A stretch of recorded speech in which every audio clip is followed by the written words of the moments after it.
भारत के पड़ोसी देश नेपाल में पिछले 3 दिनों से जो बवाल चल रहा है उसने देश में राजनीतिक और संवैधानिक संकट पैदा कर दिया है। केपी शर्मा ओली को इस बवाल के बीच इस्तीफा देना पड़ गया और फिलहाल देश को सेना चला रही है। सेना का पहला लक्ष्य देश में शांति स्थापित करना है और फिर अंतरिम सरकार बनाने की प्रक्रिया शुरू हो जाएगी। इसी बीच सवाल ये उठ रहा है कि आखिर अगले पीएम के तौर पर चेहरा किसका होगा।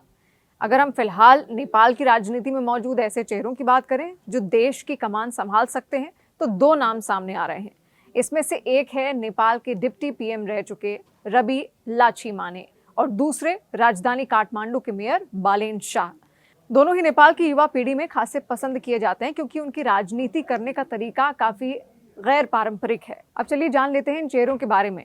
काठमांडू महानगर के वर्तमान मेयर बलेन्द्र, जिनको बालेन नाम से भी जाना जाता है, बालेन शाह एक इंजीनियर हैं, इसके अलावा रैपर हैं और जन नेता हैं, जिनका नाम नेपाल की जन चेतना में प्रभावशाली बदलाव के प्रतीक के रूप में उभर रहा है।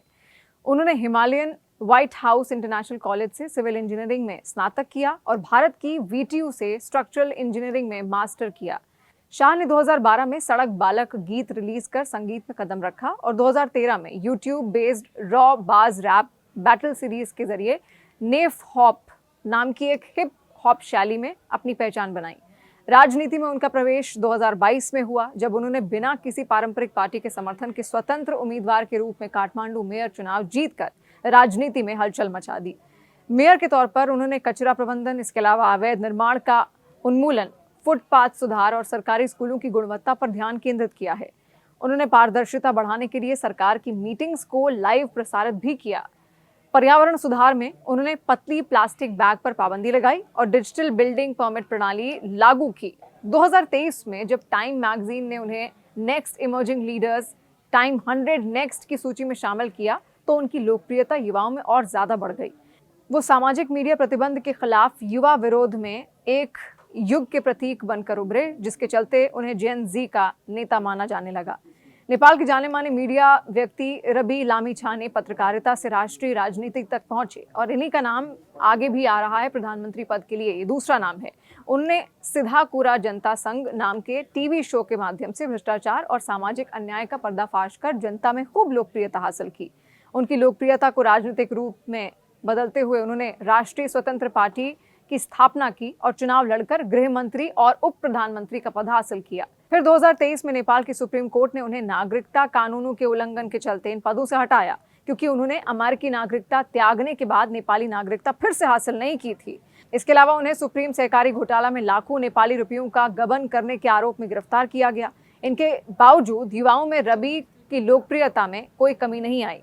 उन्होंने कई सामाजिक मुद्दों जैसे रोजगार सृजन, स्वास्थ्य पहुंच और प्रशासनिक पारदर्शिता पर अपनी विचारधारा बनाए रखी। नेपाल में सोशल मीडिया बैन पर शुरू हुए जनरेशन Z के हिंसक प्रदर्शन से लगातार दूसरे दिन मंगलवार को भी हालात बिगड़ते जा रहे हैं और उग्र प्रदर्शनकारियों ने संसद भवन में आग लगा दी। संसद भवन, राष्ट्रपति भवन, पीएम निवास, गृह मंत्री आवास और केंद्रीय प्रशासनिक इमारतों में तोड़फोड़ और आगजनी हुई। इसके अलावा प्रधानमंत्री केपी शर्मा ओली, राष्ट्रपति रामचंद्र पौडेल, गृह मंत्री रमेश लेखक के निजी आवासों में भी आगजनी दर्ज की गई। पार्टी दफ्तरों और पुलिस थानों पर भी हमले किए गए।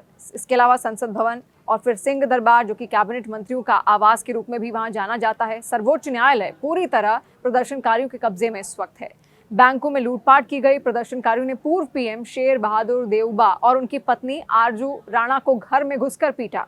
वित्त मंत्री विष्णु पौडेल को काठमांडू में उनके घर के बाहर दौड़ा कर पीटा गया। नेपाल के पीएम केपी शर्मा ओली ने इस्तीफा दे दिया। सेना उन्हें हेलीकॉप्टर से अज्ञात स्थान पर ले गई है। कयास लगाए जा रहे हैं कि उन्हें भी शेख हसीना की तरह देश छोड़ना पड़ा।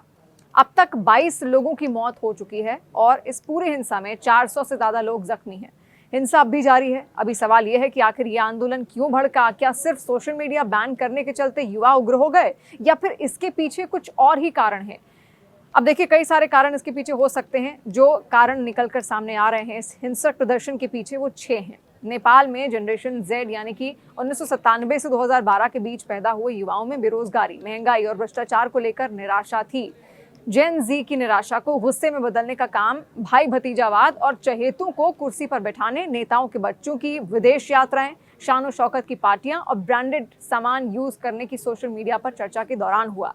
इसका असर ये हुआ कि नेपाल में इंडोनेशिया और फिलिस्तीन का नेपो बेबी कैंपिंग ट्रेंड करने लगा। जब सरकार ने सोशल मीडिया पर बैन लगाया तो युवाओं ने इस अभिव्यक्ति की आजादी पर अंकुश माना। नेपाल में 4 साल के भीतर 3 बड़े घोटालों ने युवाओं में सरकार के प्रति गुस्सा भी बढ़ा दिया था। 2021 में 54,600 करोड़ की गिरिबंधु भूमि स्वैप घोटाला, इसके अलावा 2023 में 13,600 करोड़ का ओरिएंटल कोऑपरेटिव घोटाला, 2024 में 69,600 करोड़ रुपए का कोऑपरेटिव घोटाला। इन तमाम घोटालों से युवाओं में सरकार के प्रति नाराजगी चरम पर पहुंच गई थी। जब सरकार ने सोशल मीडिया पर प्रतिबंध लगाने की कोशिश की तो ये आग में घी डालने जैसा था। इसके बाद सरकार की नीतियों का विरोध होने लगा और लोग सड़कों पर उतर आए। इसके अलावा मुखर होकर वो विरोध करने लगे। ऐसे में सरकार ने सोशल मीडिया पर बैन लगाया तो सरकार के खिलाफ लिखने बोलने वालों ने चिंगारी में घी डालने का काम किया। केपी शर्मा ओली के प्रधानमंत्री बनने के बाद नेपाल ने लिपुलेख दर्रे को अपने नक्शे में दिखाया, जिससे भारत के साथ संबंधों में तनाव भी बढ़ गया। देखिए, ये भी एक बहुत बड़ी नाराजगी है जिस तरीके से भारत के साथ संबंध बिगाड़ने के प्रयास नेपाल के प्रधानमंत्री केपी शर्मा ओली ने अपने पहले कार्यकाल में भी किए।